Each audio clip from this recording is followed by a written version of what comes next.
Muy buenas noches, mis amados hermanos y hermanas, que el Señor les bendiga, que hayan tenido un bendecido y lindo fin de semana y gracias por sintonizarnos en esta noche para una noche más de estudio de la palabra de Dios. Antes de iniciar nuestro estudio, vamos a orar.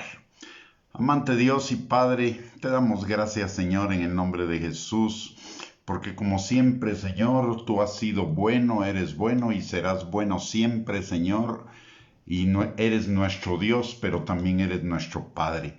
Y como Padre, eres un Padre bueno, protector, eres un Padre proveedor, un Padre que nos da dirección, información, que nos salva, que nos sana, que nos restaura, que nos liberta, Señor, que es nuestro castillo, nuestra fortaleza, nuestra protección, nuestra firme ancla para todas las cosas de la vida, Señor. Gracias, Padre, porque hasta aquí tú nos has ayudado y tú nos seguirás ayudando porque tú no cambias, tú eres el mismo ayer, hoy y por los siglos de los siglos. Gracias te damos, Señor, porque este día tus misericordias han sido nuevas para con nosotros como todos los días de nuestra vida y tú, Señor, has encaminado en este día tus planes de bien y no de mal para darnos un futuro y una esperanza y llevar nuestra vida como la luz de la aurora en aumento hasta que lleguemos a la plena eternidad contigo, Señor. Padre, te damos gracias por nuestro amado Señor y Salvador Jesucristo, que entregó su vida por cada uno de nosotros y derramó su sangre en esa cruz del Calvario para el perdón de nuestros pecados y para que nosotros tuviéramos vida eterna. Gracias también, Señor, por el regalo de tu Espíritu Santo que tú nos has dado para que esté con nosotros, Señor, en nosotros y sobre nosotros para acompañarnos como nuestro guía, nuestro maestro, nuestro ayudador en todas las cosas, nuestro santificador, nuestro empoderador y consolador, Señor. Gracias, Padre, por tantas bendiciones que hemos recibido de ti, Señor, porque toda buena dádiva y todo don perfecto desciende de ti, Señor, el Padre de las luces, en quien no hay mudanza ni sombra de variación. Y nada nos es dado, Señor, que no nos sea dado del cielo, Padre. Gracias, Señor, porque aún las circunstancias adversas de nuestra vida, tú las usas, Señor, para bien nuestro, para llevarnos, Señor, a la transformación de nuestro carácter y de nuestra vida al carácter y la vida de Cristo en nosotros, Señor. Padre, en esta hora te pedimos, Señor, que tu Espíritu Santo que permanece sobre nosotros rompa todo yugo de mentira, de argumento y razonamiento falso que se oponga al conocimiento tuyo, a la obediencia a la palabra y a la vida abundante que tenemos en ti y principalmente, Señor, a nuestro caminar hacia esa eternidad gloriosa que tú tienes para cada uno de nosotros, Padre. Señor, te pedimos que tu Espíritu Santo nos guíe a toda verdad, abriendo nuestros ojos, nuestros oídos, pero por sobre todo preparando nuestro corazón para que sea una tierra fértil en la cual la semilla de tu palabra sea sembrada y crezca y se desarrolle y produzca fruto y fruto en abundancia para la gloria de tu nombre y para nuestra bendición. Muy bien, mis amados hermanos y hermanas, que el Señor les bendiga, qué privilegio contar con su audiencia en esta noche y vamos a continuar desarrollando nuestro tema de Apocalipsis capítulo 2 y 3 relacionado con las cartas a las 7 iglesias. Estas cartas son fundamentales por varias razones. Primero, fue Jesús mismo quien las reveló a Juan, número uno. Número dos, son un diagnóstico que Jesús hace de la iglesia, de todos los tiempos, primero de las iglesias particulares a las cuales se dirige, pero también es la enseñanza profética acerca de todas las iglesias y todos los tipos de creyente que van a existir en todos los tiempos. Aparte de ello, también es profética en el sentido de que cada una de esas iglesias la podemos identificar con una etapa del desarrollo de la iglesia desde el día que Jesucristo partió hasta nuestros días. Y en ese sentido, la carta a la iglesia de la Odisea representa para nosotros una importancia capital por cuanto es la iglesia predominante en este tiempo. Existen la iglesia y el creyente predominante en este tiempo. Existen todas las demás también.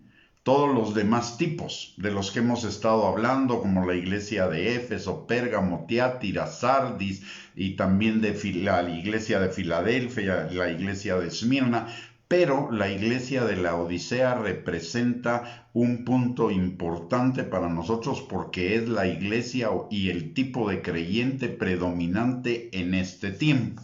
Por ello, en esta iglesia nos vamos a detener un buen tiempo para que podamos ver las características que Jesús dice y cómo esas características verdaderamente se reflejan el día de hoy en buenos sectores de la iglesia. Para comenzar, los creyentes de la iglesia de la Odisea eran personas que no tenían necesidad, es decir, personas que no estaban ni en pobreza extrema, vivían en condiciones no solo de que todas sus necesidades estaban siendo suplidas, sino que además de ello, muchos de ellos en condiciones de abundancia. Y eso es algo que vemos como una diferencia en esta época de la iglesia con respecto a épocas anteriores. En las épocas anteriores de la iglesia de Cristo prácticamente era la iglesia de los pobres. Sin embargo, ahora hay grandes sectores de la clase media y de la clase alta que se han manifestado como creyentes, o sea, se cumple la primera condición. Luego, la palabra o más bien la historia, nos enseña que de las 7 ciudades a las que fueron dirigidas estas 7 cartas, esta iglesia era la que presuntamente estaba en la ciudad de mayor auge y más desarrollada. Y sus pobladores tenían un estilo de vida fuera de lo común. Y si vemos en esta época también, esta época corresponde a la época de mayor auge y más desarrollo de la humanidad y también con un estándar de vida mucho más alto que en las épocas anteriores de la historia. También la iglesia de la Odisea, de acuerdo a la interpretación al entendimiento de las cartas a las 7 iglesias que se indica en Apocalipsis 2:1, es la iglesia que va a prevalecer antes de la segunda venida de Cristo. Es la única iglesia con la que Cristo se identifica como el Amén. Y el Amén prácticamente también significa el final. ¿Por qué? Porque esta iglesia es la del final de la época de la iglesia, antes de la segunda venida de Cristo, pero antes del arrebatamiento y posterior segunda venida de Cristo. También representa la última época de la iglesia anterior al regreso de Cristo, más o menos del año 1900 al arrebatamiento.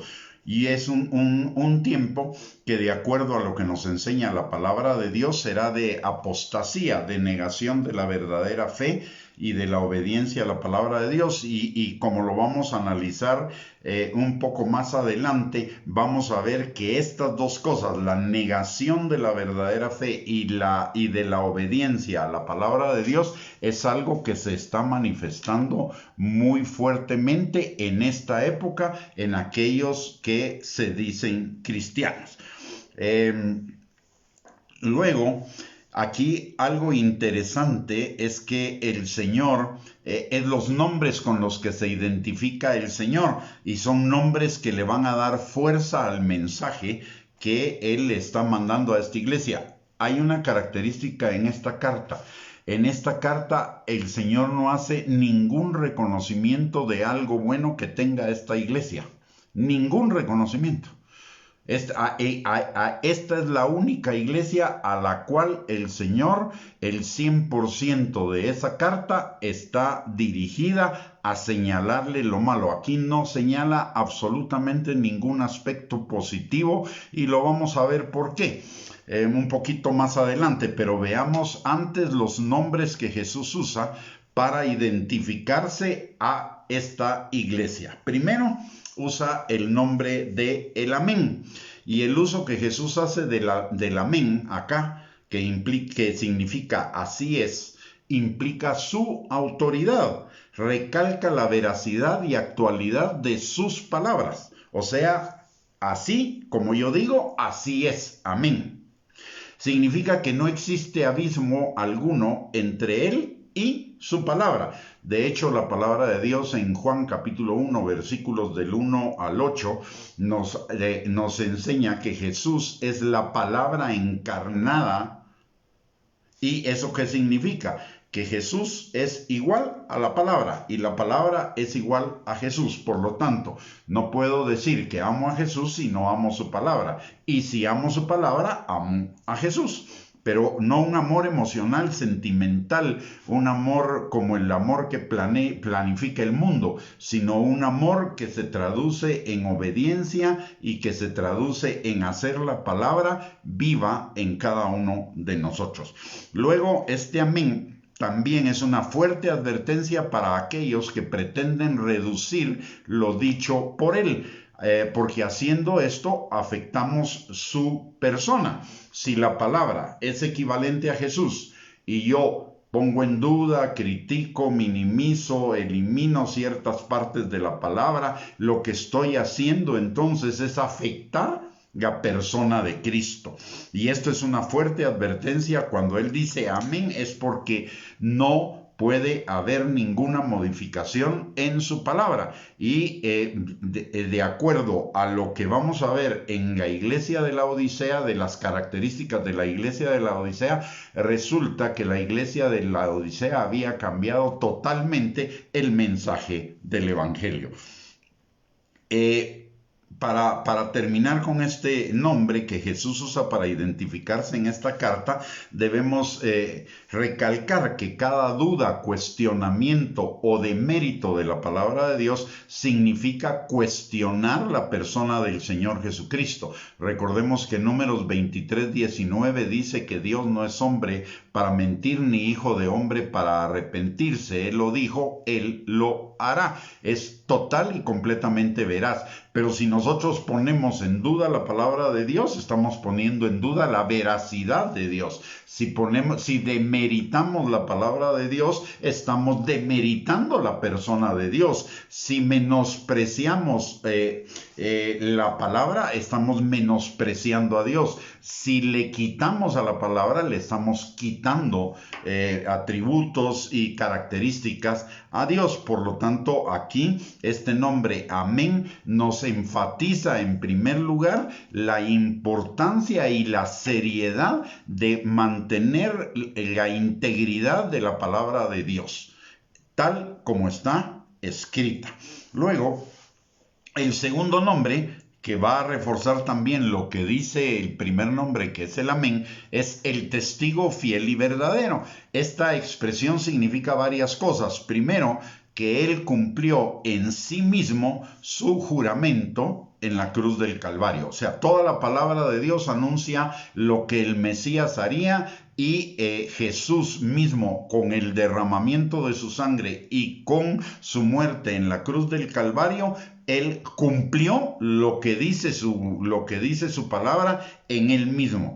El amén personificado por él y el juramento cumplido por él mismo al verter su sangre en la cruz, todo eso apunta a despertar la flojera de la iglesia de la Odisea, porque la iglesia de la Odisea era una iglesia floja.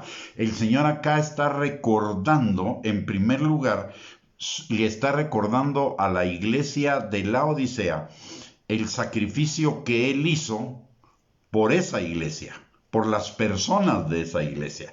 Él está recordando el alto precio que tuvo que pagar por rescatarlos a ellos de sus delitos y pecados, cosa que ellos, como lo vamos a ver también, no habían valorado en toda su dimensión.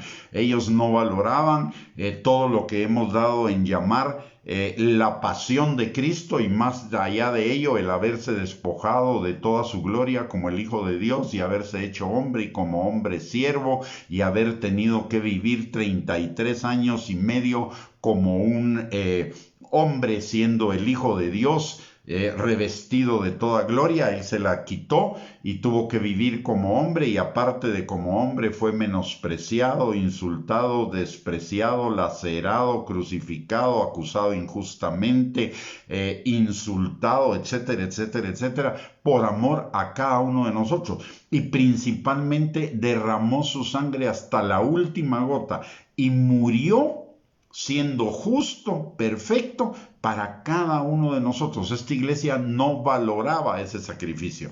Y aprovechando este tiempo, que es el tiempo que llamamos de la Semana Santa, realmente nos demuestra que estamos en la misma situación de la iglesia de la Odisea, en un buen sentido, porque la mayoría de creyentes en este tiempo realmente, yo pensaría por las evidencias que se dan, que no estamos pensando en lo que verdaderamente el Señor Jesucristo hizo por cada uno de nosotros en la cruz del Calvario. Más bien, esta llamada Semana Santa es una Semana Santa de descanso, diversión, paseo, parranda, fiesta, etcétera, etcétera, etcétera, y de lo que menos tiene es de ser realmente una Semana Santa.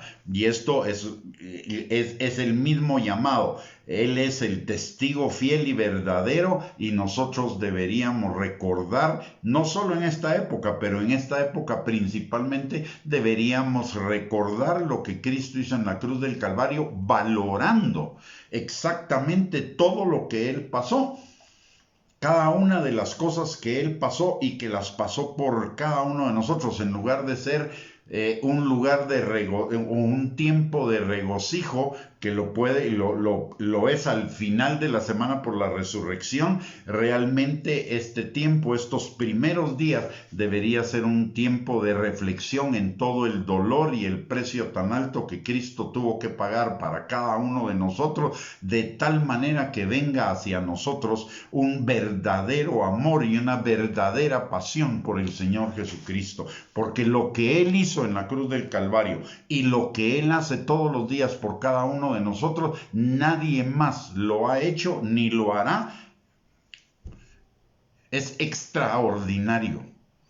Cambió nuestra vida, nuestro destino, nuestra historia, cambió nuestra eternidad, cambió nuestra persona, nuestro carácter. O sea, todo eso deberíamos valorarlo, más allá de ser una narración o una historia. Esa narración o esa historia que está escrita en la Biblia tiene como objetivo que nosotros realmente valoremos el alto precio que Cristo pagó en la cruz del Calvario por cada uno de nosotros. Y hay muchísimas personas que no valoran eso, porque si verdaderamente lo valoráramos, Jesús no hubiera tenido que escribir esta carta, ni las otras 5 de las que hemos hablado, que representan que la iglesia no estaba valorando, un buen sector de la iglesia no estaba valorando el sacrificio de Cristo, no estaba valorando el precio que Cristo pagó en la cruz del Calvario por cada uno de nosotros. Y déjeme decirle algo, la salvación suya y mía es por gracia. A usted y a mí no nos costó nada, pero a Cristo le costó muchísimo. Y no solo a Cristo, al Padre y al Espíritu Santo les costó muchísimo la salvación suya y mía. Nosotros deberíamos valorar ese costo, ese precio que tuvo que pagar el Padre, el Hijo y el Espíritu Santo por la salvación de cada uno de nosotros, no mereciéndola. Entonces, Eso le pasaba a esta iglesia. El que Jesús use este nombre en esta carta, específicamente el nombre del testigo fiel y verdadero, tiene la connotación de que la iglesia en su defensa no puede argumentar que el testimonio que se da respecto a su tibieza espiritual y a su mundanalidad es falso. Vamos a ver y con pruebas y todo de esa tibieza y mundanalidad de la iglesia de la Odisea y de buenos sectores de la iglesia de hoy, mucho más adelante. Esto significa que esa iglesia, la iglesia de la Odisea y por lo tanto la iglesia pretribulacional, unos sectores de esa iglesia, es definitivamente culpable y sin lugar a dudas, y no le queda otro camino más que pedir perdón y arrepentirse de todos sus pecados. Este nombre nos recuerda también que Jesús dijo: yo soy la verdad, la única verdad de vida a la cual nosotros podemos recurrir. La única verdad. Todo lo demás o son falsificaciones o son medias mentiras, medias verdades que resultan ser mentiras completas, es decir, otras falsificaciones. No hay otro camino. Yo soy la verdad, yo soy el camino, yo soy la vida, y eso es contundente. No hay otras posibilidades. De hecho, la palabra de Dios dice que no hay otro nombre dado a los hombres en el cual podamos ser salvos más que Jesucristo. No hay caminos alternos, no hay atajos ni hay caminos más largos. Solo hay un camino y ese camino es Jesucristo. Y este es un recordatorio de ello.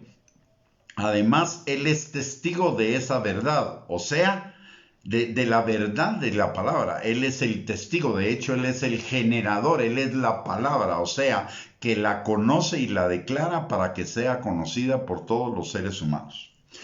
Y el último nombre que usa también es un nombre que es un llamado de atención para nosotros. Dice que Él es el principio de la creación de Dios. Y esto significa el primogénito de Dios y el principio y fin de todo lo creado. Y eso nos incluye a nosotros. Romanos capítulo 11, versículo 36 dice que todas las cosas son de Dios, hechas por Dios y para Dios. Esto nos debería hacer entender a cada uno de nosotros que nosotros somos su propiedad y además de ser sus hijos, ¿no? Somos también su propiedad y que nuestra vida es para Él. La deberíamos vivir, enfocar y orientar hacia Él en todos los aspectos de la vida. De hecho, la palabra misma nos dice en varios pasajes, y entre ellos Colosenses capítulo 3, versículos del 22 al 25, que todo lo que hagamos, lo hagamos para la gloria de Dios. Igualmente en el libro de Hechos, en el capítulo 17, versículos del 26 al 28, la palabra de Dios nos enseña que en Él vivimos, en Él nos movemos, en Él somos.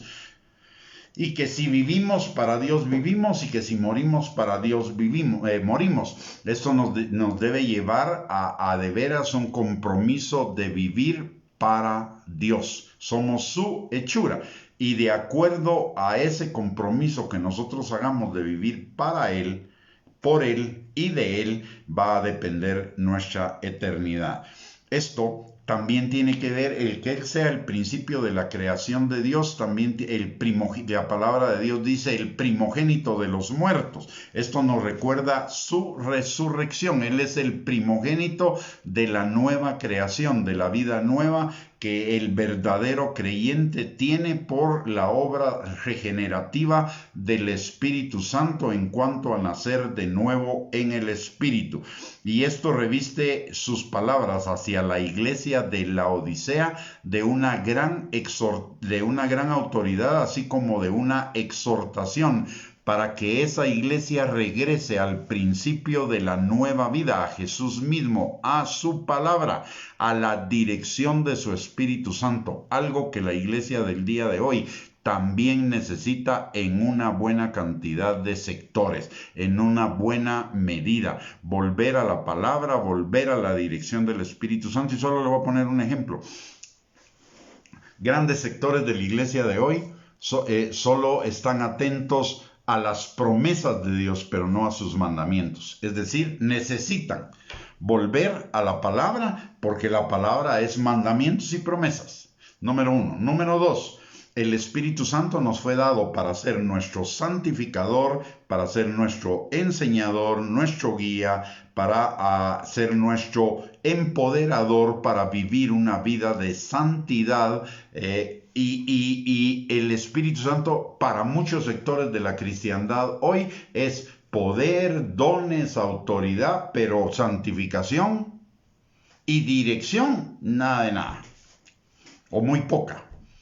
Y esto aquí, el que Él sea el primogénito de los muertos nos está recordando la necesidad de volver a esa nueva vida que Él, por su muerte en la cruz del Calvario, nos dio a través del Espíritu Santo, y que esa nueva vida es una vida de obediencia, de sujeción al Espíritu Santo, y una vida de santificación, no una vida de promesas, no una vida light, no una vida de dones y de unción para lucirnos nosotros, sino una vida para que el carácter de Cristo sea formado en cada uno de nosotros.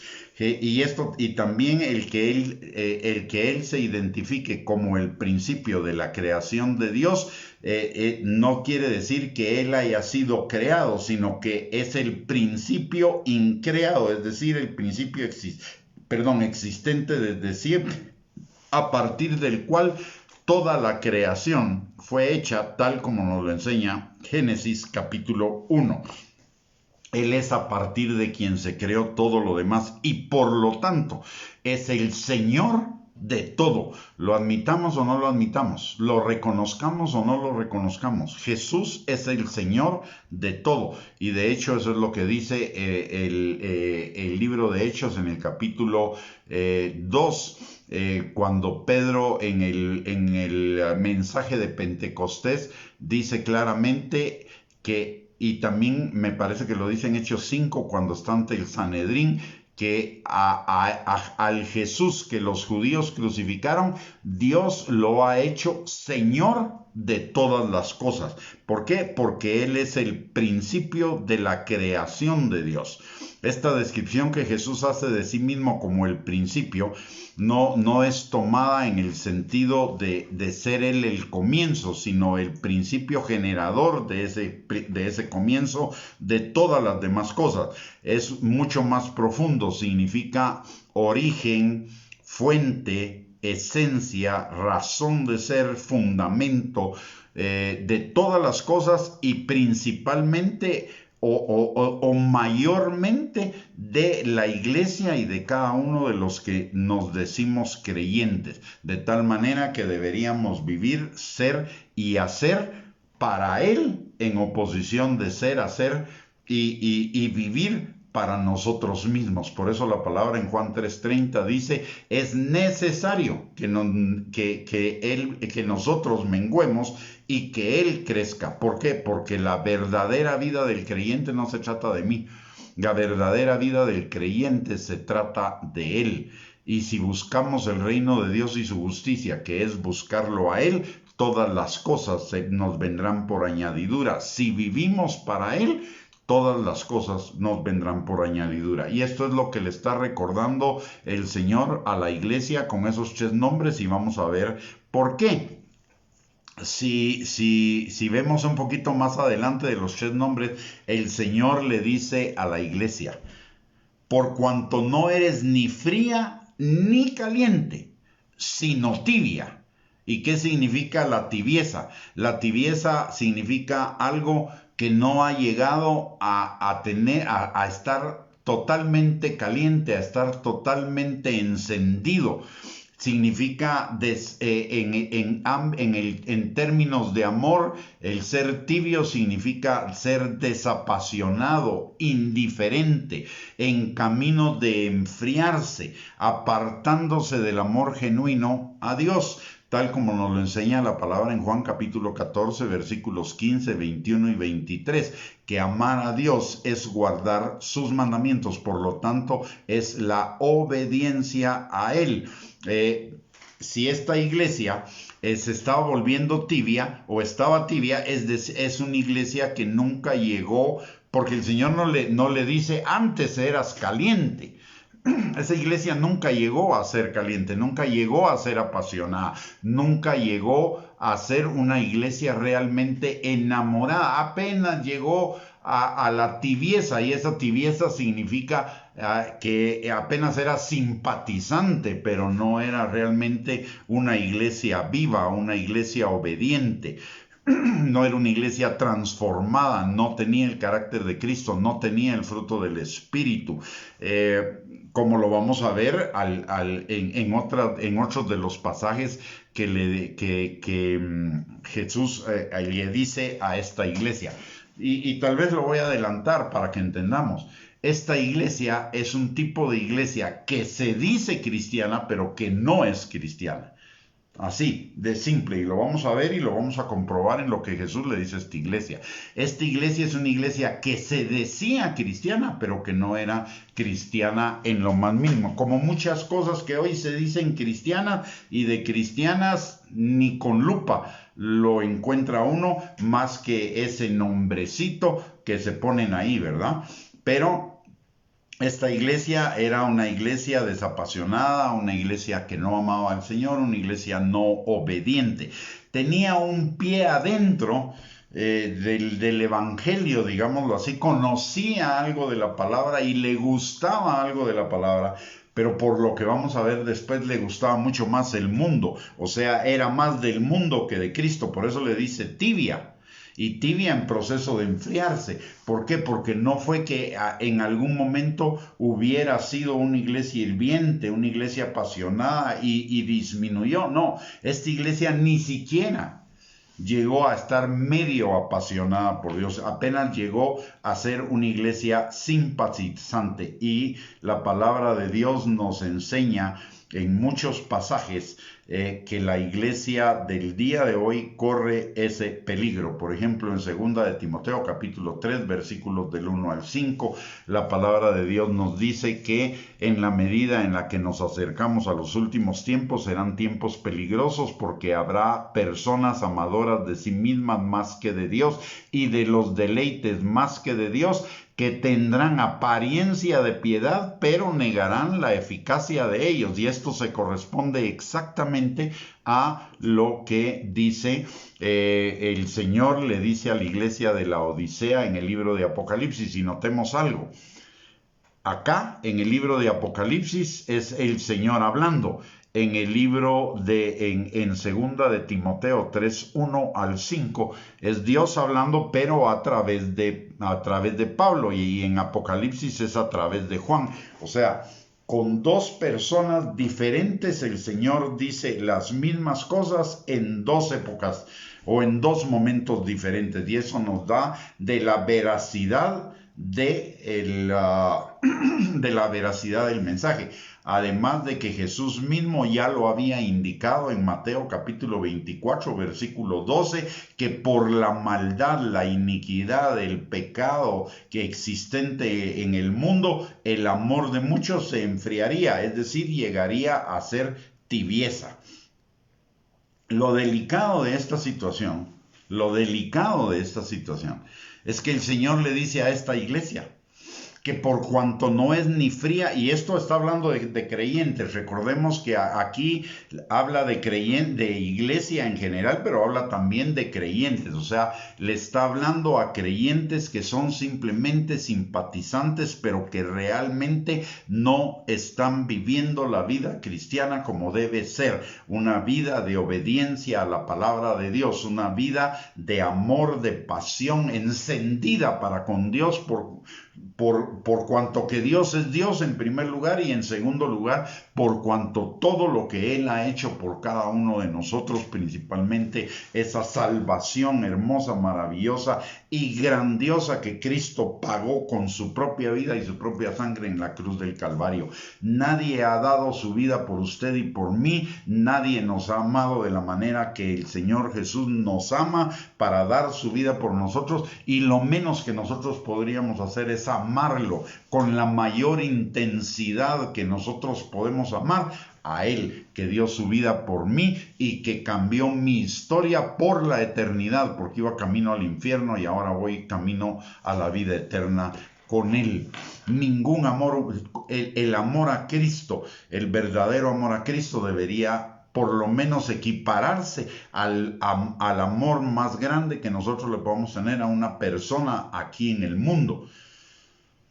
Pero amar a Cristo menos de lo que puedo amar a otra persona, llámese pareja, padres, hijos, lo que sea, amar a Cristo menos de lo que amo a otra persona, es endiosar a esa persona, poner en el lugar de Dios a esa persona, y además de ello, menospreciar lo que Cristo hizo por mí, porque lo que Cristo hizo por mí, ninguna persona lo haría. Ninguna. Así que lo menos que la respuesta mínima que nosotros podemos tener al Señor Jesucristo, y no digo debemos, podemos tener al Señor Jesucristo, es amarlo más que cualquier cosa. Y es el mandamiento: amarás al Señor tu Dios con toda tu alma, con toda tu mente, con todo tu ser. Muy bien. Pero esta iglesia, entonces, por cuanto no es ni fría ni caliente, por cuanto ni siquiera estaba medianamente apasionada por el Señor, sino más bien estaba total enfriada al Señor, solo tal vez sí se reunían y tal vez oían algo de la palabra, pero esa palabra no se hacía vida en ellos, y vamos a ver por qué no se hacía vida en ellos. Eran simplemente creyentes que son simpatizantes. Y miren, hoy las iglesias están llenas de un montón de simpatizantes, pero no de gente realmente salva, de gente realmente transformada. El testimonio, mire, un creyente puede cometer errores, un creyente puede pecar, un creyente puede tener una caída, un traspiés, un error, lo que usted quiera, pero no puede vivir de error en error, de pecado en pecado. Si vive de pecado en pecado, eso significa que esa persona no ha sido transformada por el Espíritu Santo. Y hoy tenemos en las iglesias a muchos que se dicen cristianos que no han nacido de nuevo, que no han sido transformados, que no dan frutos de arrepentimiento. Estos son simpatizantes, estos son creyentes laodiceanos, es decir, creyentes que son que se dicen creyentes, pero apenas llegan a ser simpatizantes. Solo tienen una vida ritualística o religiosa o costumbrista el domingo en la iglesia o en alguna otra actividad religiosa a la cual asistan, pero su vida de lunes a domingo fuera de la iglesia no refleja para nada ninguna transformación del Espíritu Santo en esas vidas. Y el riesgo de estas personas es que por cuanto no son ni frías ni calientes, Dios, el Señor Jesús dice, las vomitaré de mi boca. ¿Y qué significa un vómito? Significa un rechazo, algo que es amargo, algo que es aborrecible, y en términos de lo que estaría por venir, significa que estas personas no se irían en el arrebatamiento, se quedarían, porque Jesús viene por su iglesia, y su iglesia no son los simpatizantes, su iglesia son aquellos que son el cuerpo de Cristo, y el cuerpo de Cristo está formado por aquellos que están en Cristo y permanecen en Cristo. Y estos ni permanecen ni están, y lo vamos a ver un poquito más adelante. Veamos algunas otras características, porque el Señor Jesús nos lleva de frase en frase para ir al punto final de la realidad de esta iglesia. Fíjese lo que dice: Esta iglesia dice, yo soy rico y me he enriquecido y de ninguna cosa tengo necesidad. ¿Qué significaba eso?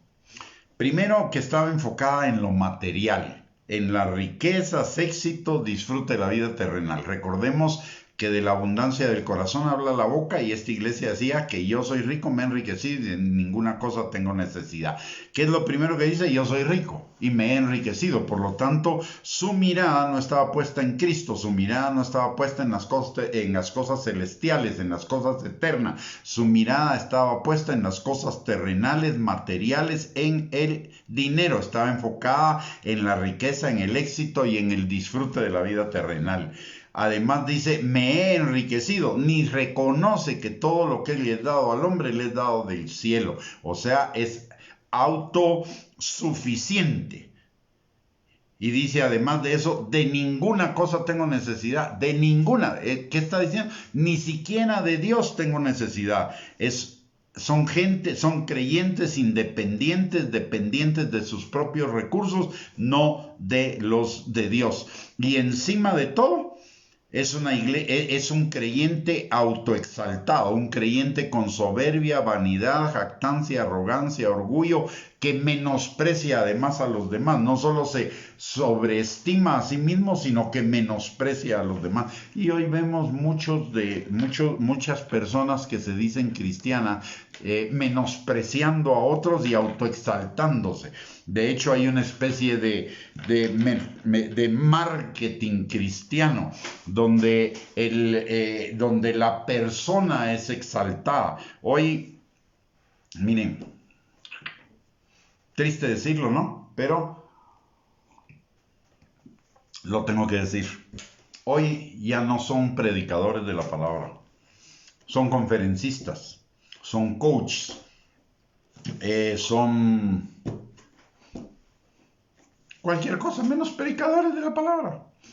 Somos predicadores de la palabra. El que habla la palabra, predica la palabra. Punto. Son predicadores de la palabra. Ah, no, pero hoy hay que ponerle nombrecitos que sean atractivos al mundo. Dice que para atraer al mundo, mire, Jesús nunca usó atractivos al mundo. Jesús les dijo claramente, él nunca andó ocultando, yo soy el Hijo de Dios. Yo soy el Cristo. Él nunca lo ocultó. Él entró directo. Si vamos con Dios, no necesitamos usar de sutilezas. El Señor no usa marketing. Si el Señor usara marketing, Jesús hubiera aceptado el tirarse de la cúpula del templo, porque imagínense, se tira de la cúpula del templo altísima, no le pasa nada. ¡Wow! Hubiera sido el superhéroe del momento, ¿no? Eso hubiera sido marketing, ¿no? Sin embargo, Jesús no lo usa. Es más, Jesús va en contra de algunos principios del marketing, como decirle a ciertas gentes sepulcros blanqueados, hijos de su padre el diablo, generación de víboras. ¡Wow! No son nada de marketing. Pero hoy, marketing. Hoy usamos, en lugar de usar el testimonio de vida, de transformación, y de la autoridad de las escrituras como lo que hable de nosotros, necesitamos marketing. ¿Por qué? Porque quizá no tenemos testimonio de vida y quizá no tenemos ese respaldo de Dios. ¿Ya? Bueno, entonces todo estaba enfocado en ella, ¿ok? Y mire lo que Jesús le dice a esa iglesia. Terrible, ¿no? Le dice, ¿no sabes que tú eres un desventurado, miserable, pobre, ciego y desnudo? Cuando Jesús hace esta descripción corresponde a la de un impío en cuanto a lo espiritual, a lo eterno, a lo definitivo. Alguien que está totalmente en déficit, en saldo rojo en relación con el Señor. Desventurado, miserable, pobre, ciego y desnudo. O sea, no eran salvos. Perdonen, pero esta gente no era salvos. Y mire lo que dice la palabra. Lo que dice Jesús a esta iglesia. Te aconsejo que de mí compres, número 1, oro refinado en fuego. Y de acuerdo a lo que nos enseña Primera de Pedro capítulo 1 versículo 17, que nuestra fe es probada en el fuego, y Hebreos 11:8 en cuanto a que la fe es para la obediencia, lo que le está diciendo a esta iglesia es que no tiene ninguna fe auténtica. Y hoy encontramos en lo que damos en llamar cristianismo a un montón de personas que tienen fe supuestamente para que el Señor cumpla sus promesas, pero que no tienen ni la más mínima fe para la obediencia a la palabra. ¿Y sabe qué se llama eso? Eso no se llama fe, se llama presunción. Y no se llama fe, se llama confesión positiva. Pero de fe no tiene nada. De acuerdo a lo que nos enseña la palabra de Dios, la fe va mucho más allá que las promesas y que recibir las promesas. El libro de Hebreos, en el capítulo 11, que es un capítulo dedicado a la fe, nos enseña que hubieron muchísimos hombres en la antigüedad que tuvieron fe, pero no recibieron las promesas aquí en la tierra, esperando una promesa mejor en el cielo. ¿Ya? O sea, la fe no implica recibir promesas.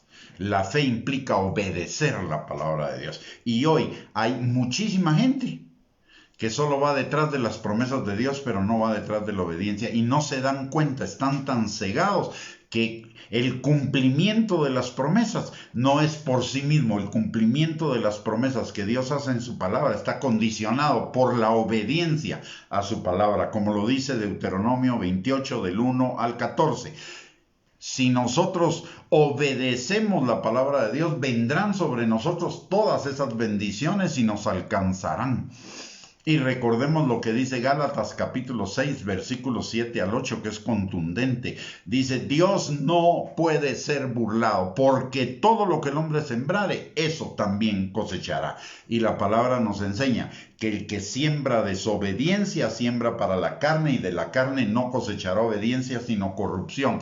Pero el que siembra obediencia está sembrando para el Espíritu, y del Espíritu cosechará vida eterna. Por lo tanto, lo que ellos tienen es una pretensión de fe y una confesión positiva que quizá, en algunos casos pueda tener algunos resultados, pero que a la hora de la eternidad no tiene el más mínimo valor. Hoy hay muchos que porque Dios los bendice, se sienten ricos, etcétera, etcétera. Son muy espirituales. No, Señor, nunca la riqueza ni la pobreza ha sido signo de espiritualidad. La espiritualidad es la devoción a Dios, la espiritualidad es la obediencia a la palabra de Dios. Punto. En ninguna parte de la palabra dice que la bendición, la sobreabundancia sea un signo de espiritualidad. Es un resultado de la obediencia a Dios, de vivir en la obediencia. Entonces, lo primero que el Señor le está diciendo a la iglesia de la Odisea y a los creyentes o a los que se dicen creyentes en este tiempo, pero que realmente no son obedientes a la palabra de Dios, no han nacido de nuevo, no se han arrepentido de sus pecados, etcétera, etcétera. Compren de mí oro refinado, fe auténtica, que clamen al Espíritu Santo para que el Espíritu Santo les abra los ojos de su entendimiento, para que les resplandezca la luz del Evangelio. Estos estaban ciegos, como lo vamos a ver un poquito más adelante.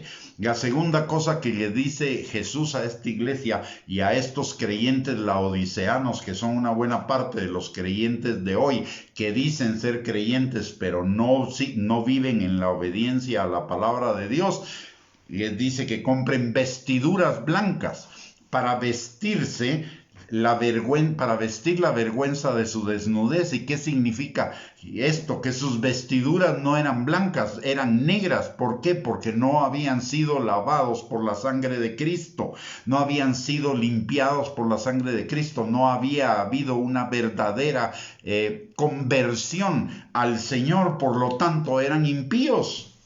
Se decían cristianos, pero eran impíos.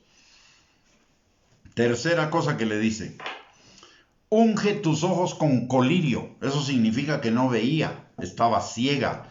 Y la palabra de Dios dice en 2 Corintios 4:4 que los ciegos son aquellos, no los que están cegados físicamente, sino aquellos a los cuales el Dios de este siglo, el diablo, cegó los ojos de su entendimiento para que no les resplandeciera la luz del Evangelio. Por lo tanto, estos no conocían el Evangelio, no tenían la luz de la palabra.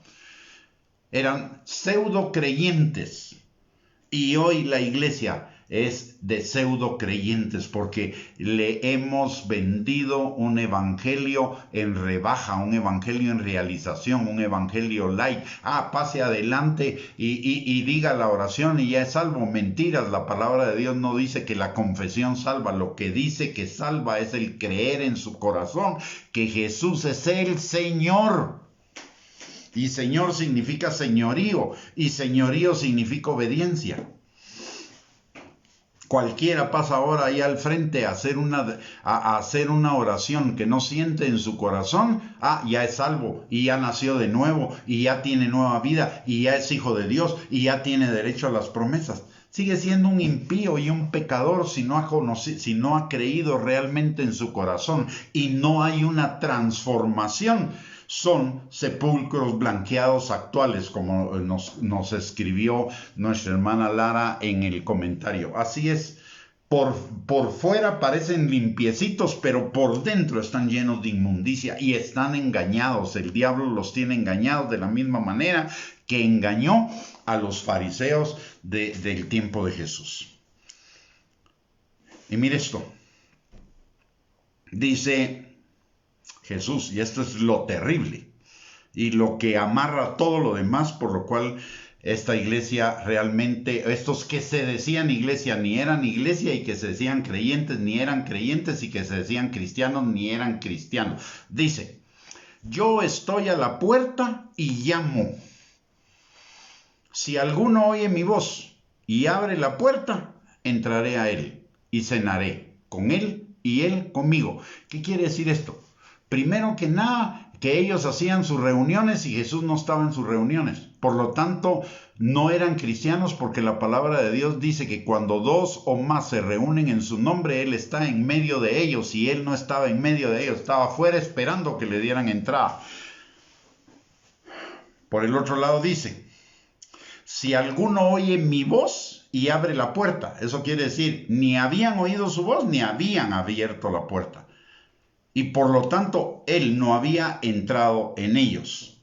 Porque les dice: si oyen mi voz y abren la puerta, entraré a ustedes y cenaré con ustedes y ustedes conmigo. O sea, nada de nada. Ellos no tenían comunión, no tenían intimidad, no conocían a Jesús. Se decían cristianos, pero no eran cristianos. Y hoy no solo encontramos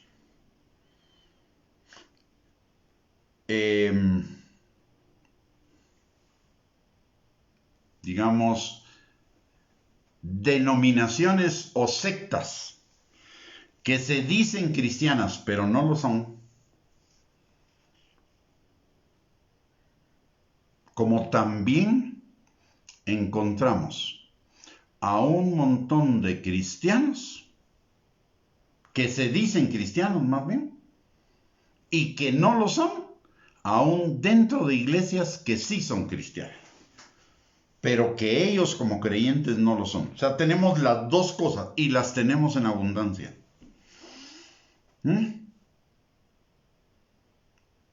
Que están en franca rebeldía a la palabra de Dios. Y yo no necesito mencionarles nombres, porque son bien fáciles de identificar.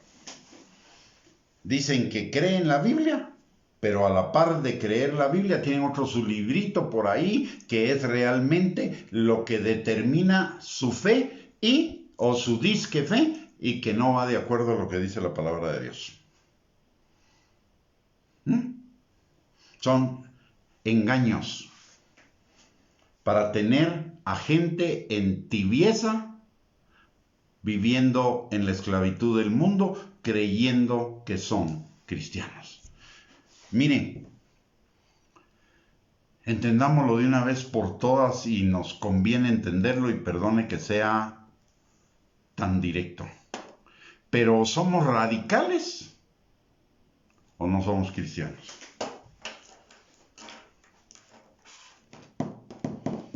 ¿O somos fundamentales en cuanto a la palabra o no? ¿O estamos en tibieza? La palabra, ojo, la palabra se obedece o no se obedece, pero no se discute. Y lo que la palabra de Dios dice, así es, punto. Y no le tengo que dar 20,000 vueltas al asunto tratando de justificar lo injustificable. Lo que esta gente pretende, como nos pregunta nuestra hermana Lara, pretenden sacar un paraguas que no los protege de la lluvia. Creen que con eso ya que están engañando a Dios y que ya van a tener vida eterna y no saben que los únicos que se están engañando son ellos mismos porque la palabra de Dios permanece para siempre. Punto. Están engañados por el diablo. ¿Ah? Y se ponen un nombre como cristianos por engaño. Recordemos que el diablo se viste como ángel de luz. El diablo siendo lobo se viste como oveja. Entonces, para tratar de engañar y atraer a un montón de engañados, es la treta del diablo. Realmente quizás no es la gente que está allá adentro está tan engañada como los que van llegando, porque están cegados en su entendimiento para que no les resplandezca la luz del Evangelio. Y como están engañados, se dejan manejar por un espíritu de engaño. Recordemos que la palabra de Dios también dice que en los últimos tiempos proliferarán las doctrinas de demonios. Los falsos profetas, los falsos maestros, las falsas iglesias, las falsas denominaciones, los falsos apóstoles. ¿Cuál es nuestra defensa? La defensa suya y mía para no caer en ese engaño. La palabra de Dios más que suficiente, tal como está escrita. Hoy muchos, que es parte de lo siguiente que vamos a ver el día de mañana, continuando con la iglesia de la Odisea, porque no lo vamos a terminar, es parte de la apostasía de la iglesia. Hoy, aún muchos que se dicen líderes cristianos, ponen en duda la palabra de Dios. La palabra de Dios no es para ponerla en duda. ¿La creo o no la creo? ¿La obedezco o no la obedezco? Pero la palabra de Dios, ni una tilde ni una jota puede cambiar hasta que todo se haya cumplido. Es decir, nunca. Nunca. La palabra de Dios va a permanecer. ¿Por qué? Porque nuestro Dios es el mismo ayer, hoy, por los siglos de los siglos. No cambiará. Es el mismo. La palabra es la misma. No puedo decir que creo en Dios y no creer su palabra. O menguarla. O disminuirla. No puedo. No tengo el derecho. Yo solo soy mensajero y receptor del mensaje, pero no soy el autor del mensaje. El mensaje es de Él. No lo puedo cambiar. No lo puedo cambiar. Y Pablo lo dice claramente: si aún yo mismo o algún otro os predica un evangelio diferente al que está escrito, el tal sea anatema. Y anatema es equivalente a apóstata. Y apóstata es equivalente, anatema, apóstata es equivalente a maldito. No tengo derecho a predicar otro evangelio que el que está escrito. aunque supuestamente algún ángel me lo revelara. No necesitamos en este tiempo mayor revelación, porque toda la revelación que necesitamos está aquí. El Señor selló la escritura en el libro de Apocalipsis, en el capítulo 22, versículos, para recordárselo, en el versículo 18. Yo testifico a todo aquel que oye las palabras de la profecía de este libro. Si alguno añadiere a estas cosas, Dios traerá sobre él las plagas que están escritas en este libro. Y si alguno quitare de las palabras del libro de esta profecía, Dios quitará su parte del libro de la vida y de la santa ciudad y de las cosas que están escritas en este libro. Esto es tremendo, a la luz de lo que estamos viendo, y le invito mañana a la enseñanza de mañana, porque vamos a desarrollar exactamente en dónde la iglesia o los sectores laodiceanos de la iglesia de hoy están desviados, para que usted y yo estemos protegidos de esas desviaciones y les huyamos, y además ayudemos a los que están metidos en ese error, en esa confusión, en esa ceguera, a salir de ahí y a ganarlos para Cristo, porque definitivamente no son creyentes. Miren, yo no puedo ser más misericordioso que Dios. He escuchado infinidad de veces la misma cantaleta. Ay, pero si es que ellos sí creen en Jesús, aunque tal cosa, pues ese aunque tal cosa significa que están negando a Jesús. Jesús dijo claramente, el que no es conmigo es contra mí, y el que conmigo no recoge desparrama. No lo digo yo. No lo digo yo. Miren,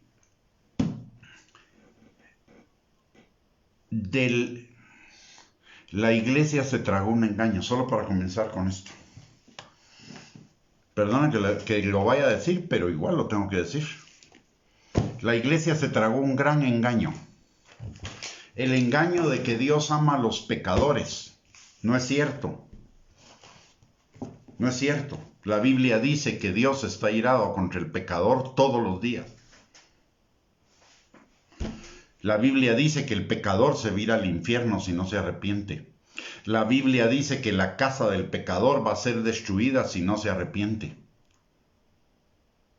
Dios tiene misericordia del pecador, que es otra cosa, pero no ama. No ama al pecador de la manera que nos ama a nosotros sus hijos. Y hemos creído ese engaño y lo repetimos a medio mundo. Y porque le repetimos ese engaño a medio mundo, los pecadores dicen, bueno, pues si me ama, entonces ¿para qué me convierto? Vamos en contra de la Biblia. Y entonces porque como Dios ama al pecador, no, pero si ellos sí creen en Cristo, pero creen también en esto y creen también en o creo o no creo. Jesús lo dijo, miren, hay que ser radical. O sea, o tibio, no, o caliente o frío. Tibio es como ser frío. O soy o no soy. Punto. Eso es lo que dice la Biblia. Hay demasiados pasajes en la palabra de Dios que nos hablan de la radicalidad del Evangelio. Una cosa es tener misericordia y otra cosa es querer tener misericordia más allá de la misericordia de Dios y querer torcer la palabra de Dios para que mi concepto de misericordia sea, para que el concepto de misericordia de Dios se adapte a mi concepto de misericordia. No puede ser así. La misericordia de Dios es eterna, es verdad y punto. Y lo que Dios dice de misericordia, misericordia, punto. No puedo ir más allá.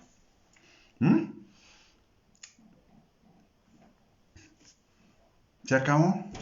Punto. Necesitamos ser radicales y eso es lo que le está diciendo a estos laodiceanos. O son calientes o son fríos, pero tibios es igual que nada. O todo o nada. Dios es Dios de todo o de nada. Él dio todo por mí. Lo menos que yo puedo hacer es dar todo por Él. O ir detrás de dar todo por Él. y esforzarme en dar todo por Él. La salvación es gratis. Sí, la salvación es gratis. Pero demanda de usted y de mí un estilo de vida comprometido con esa salvación que fue gratuita para mí.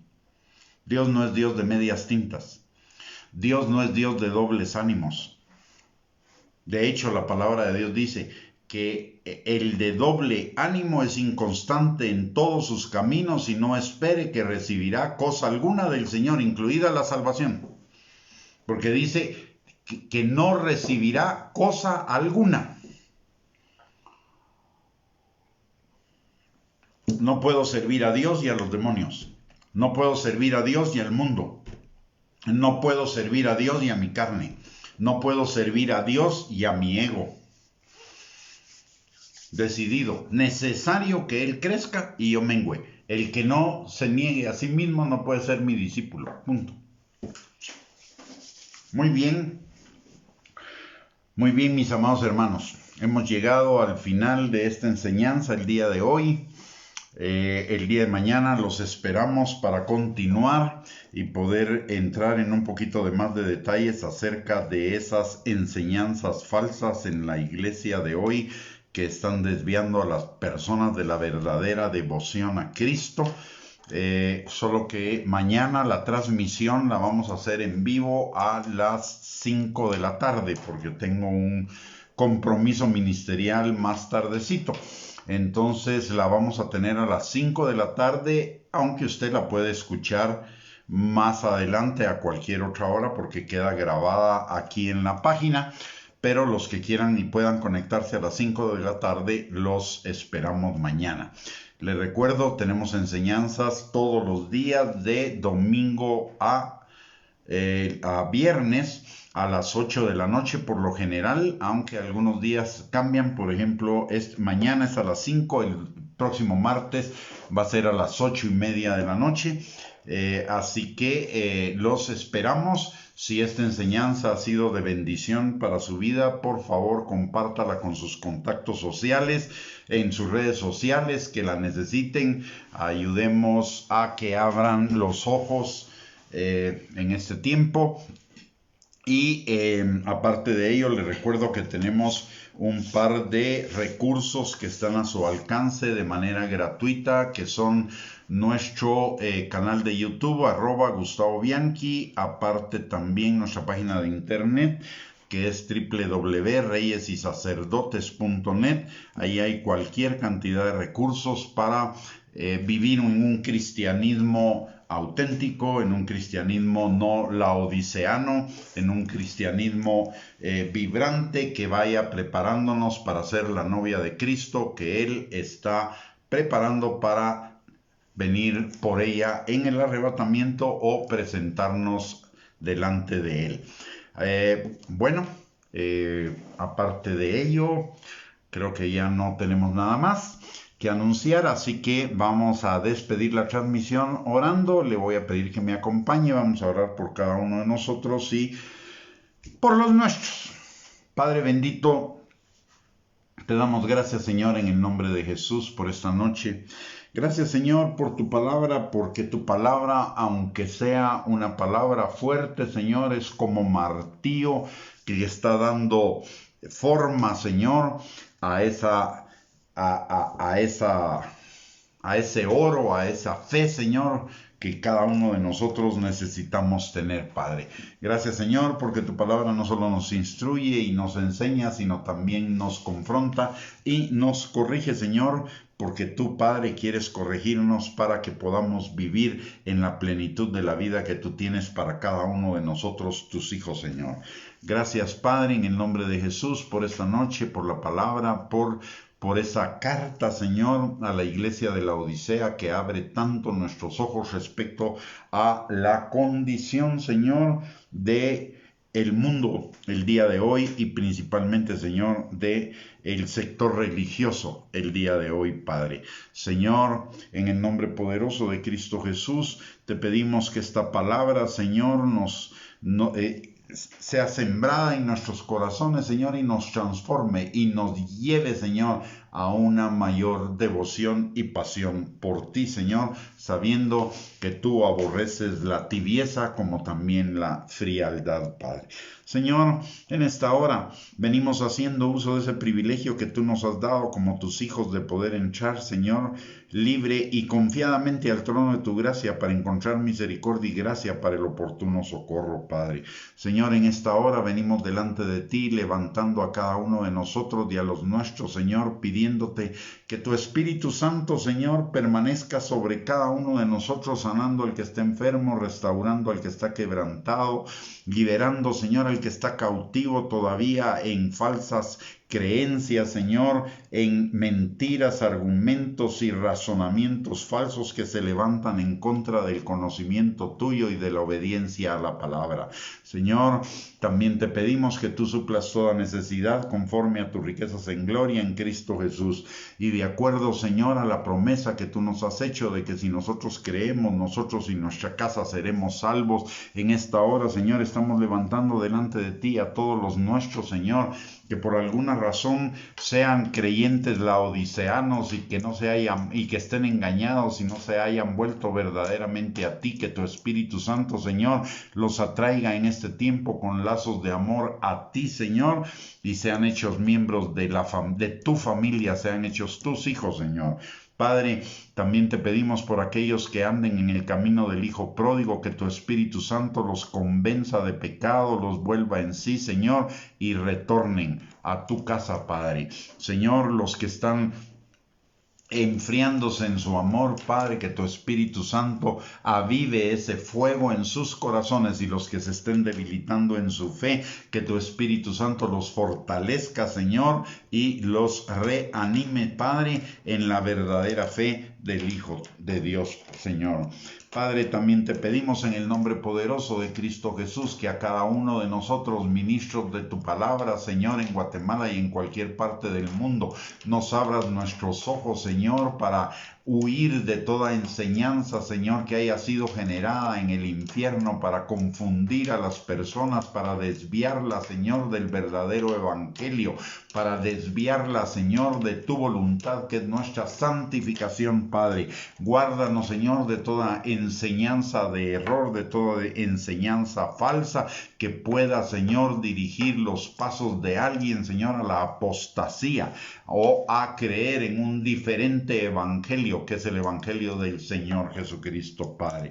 Todo te lo pedimos, Señor, en el nombre poderoso de Cristo Jesús, y también te pedimos en esta noche para cada uno de nosotros que tú nos des un descanso reparador, Señor, que nuestras fuerzas físicas sean renovadas para que el día de mañana todas nuestras tareas, Señor, las hagamos, Señor, no solamente con energía, sino llenos de tu gozo, porque tu gozo es nuestra fortaleza, y que todas nuestras actividades deriven, Señor, en que sean para glorificarte a ti, produzcan mucho fruto, Señor, y para bendición nuestra y de los que están a nuestro alrededor, Padre. Que esta noche, mientras estamos durmiendo, tu Espíritu Santo ministre en nuestro espíritu y nuestro corazón, Señor, activando esas semillas de eternidad que tú has sembrado en nuestro corazón, Padre, y que se conviertan en vida en cada uno de nosotros para gloria de tu nombre, Señor. Te lo pedimos todo, Padre, en el nombre de Jesús, dándote gracias por la respuesta a nuestras oraciones, porque hemos orado, Señor, conforme a tu voluntad, y tu palabra dice que si oramos conforme a tu voluntad tendremos las peticiones que te hayamos hecho.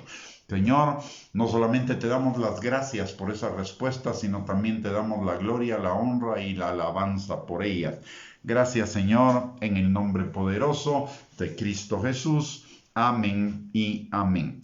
Muy buenas noches, mis amados hermanos, hermanas, que el Señor les bendiga, les mando un abrazo, espero que tengan un lindo día el día de mañana, y esperamos encontrarnos mañana nuevamente para una enseñanza más. Y mientras tanto, que tengan una linda noche y un lindo y bendecido día, el día de mañana. Un abrazo para todos, bendiciones.